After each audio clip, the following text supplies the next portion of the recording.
Hi everyone, it's Chris. I'm back today sharing a card that I have made with a new to me stamp.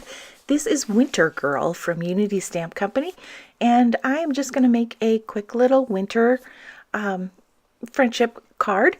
And I'm using Gina K Heavyweight White cardstock and my MISTI. This is my original MISTI. And because I'm using the Unity stamps, which are a cling mounted red rubber stamp, I had to remove the foam piece that is inside my MISTI to give it a little bit of extra depth for that thicker stamp. And what I'm going to do here is I'm going to do a little bit of emboss resist here. You notice on the stamp set it has snowflakes on the edge, and I want to make sure that those snowflakes are white.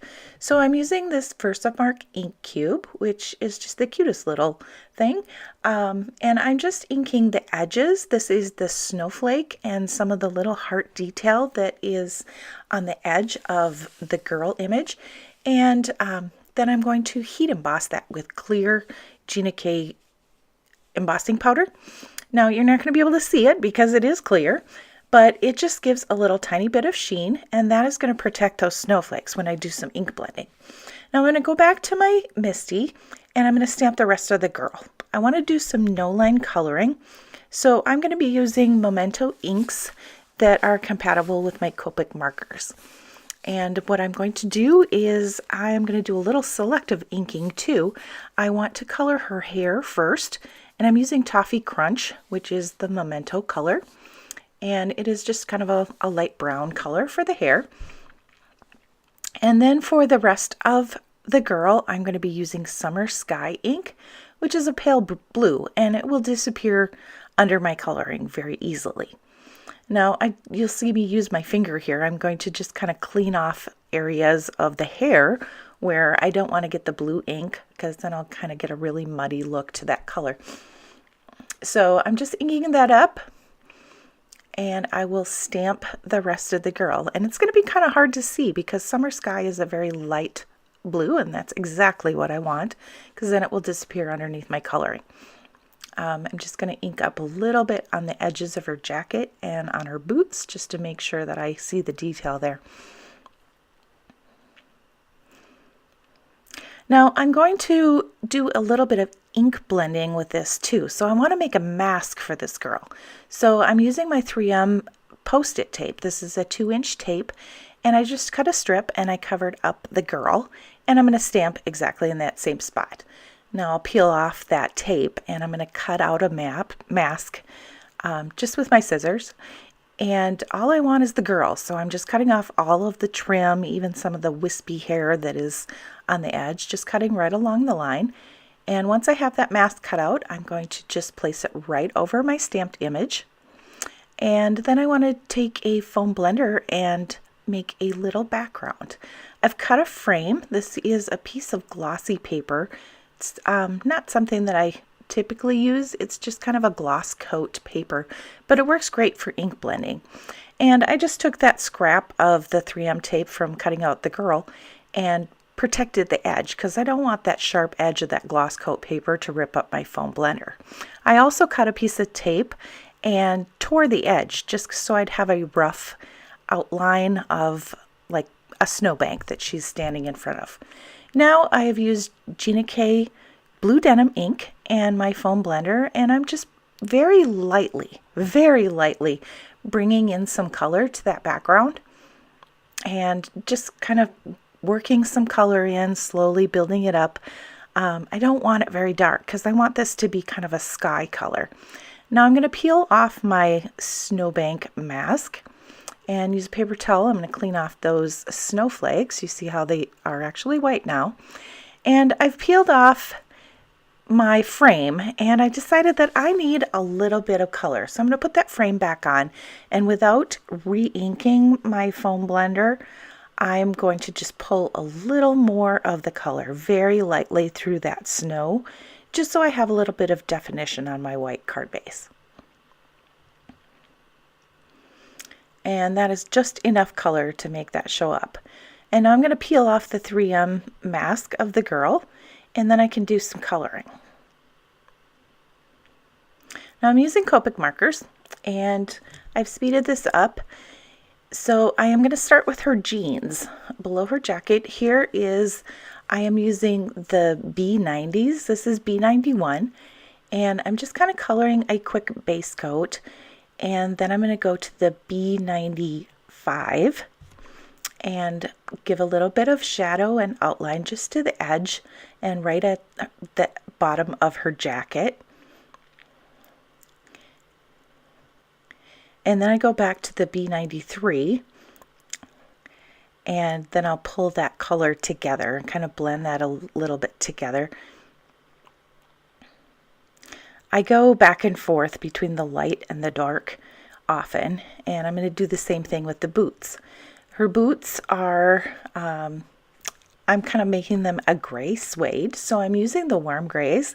This is the W3 that I'm starting with, kind of giving the basic shape of her boot.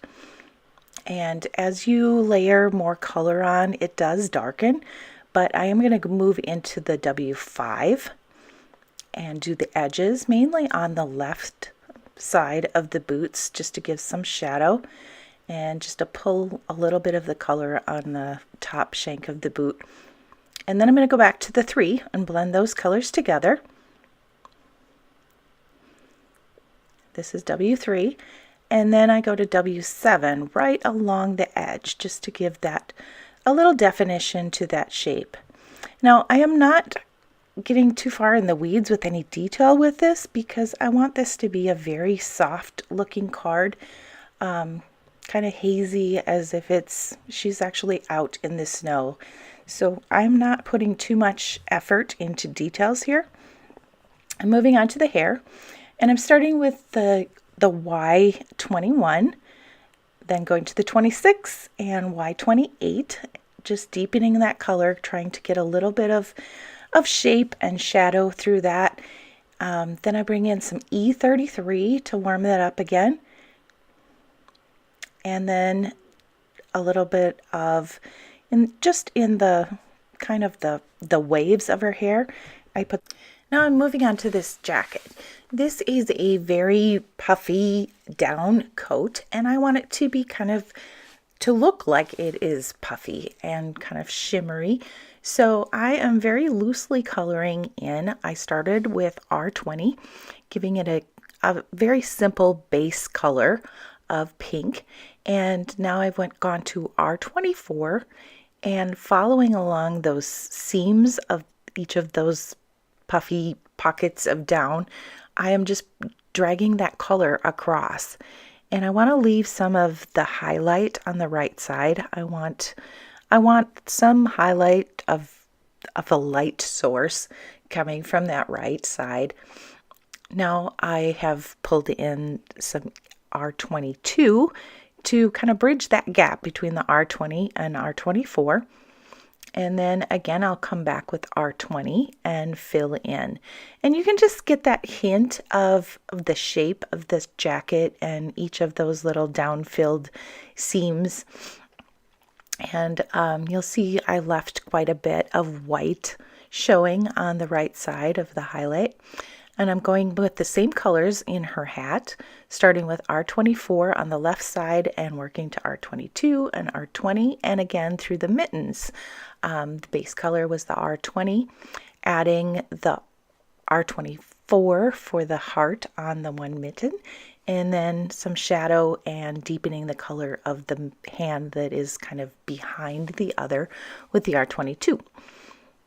Now all that's left is the skin tone, and my favorite colors for skin tone is E50 and E11. So my base coat is E50, and then I'm using some tip-to-tip blending to bring in some E11, and then I will color directly with the E11 just a little bit on the left side of her face to deepen that up.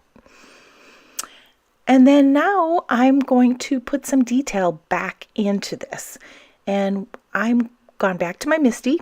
My stamp is still in the same place, so I am going to heat emboss this with clear, and the clear embossing is going to put the details of the zipper and all of those seams right back in. So I'm just heat embossing this melting that powder. And then I have to add my greeting. Now the greeting here, I want to make sure that I get it lined up straight. So I'm just placing it somewhere randomly on to my card base. And I'm using the grid, the etched grid on the lid of this to just make sure that it is going to stamp straight. And just to be sure, I want to test it. So I have put this clear plastic sheet. This is actually part of a quilting grid that I've cut down to fit inside my MISTI. And it is very handy in placing my sentiment. So what I've done is stamped with VersaFine ink and right onto that plastic. And because the plastic fits exactly into the MISTI, I know where the placement is going to be. So I can slide my card around and see how this sentiment is going to look in various places. Now, I had a little change of heart. I decided that the VersaFine Onyx Black was probably going to be too stark for my card. So I chose to switch to the charcoal palette ink, which is made by Stuart Superior, and it turned out to be a almost perfect match to the gray in her boots. And there's my card. Thanks for watching, everyone.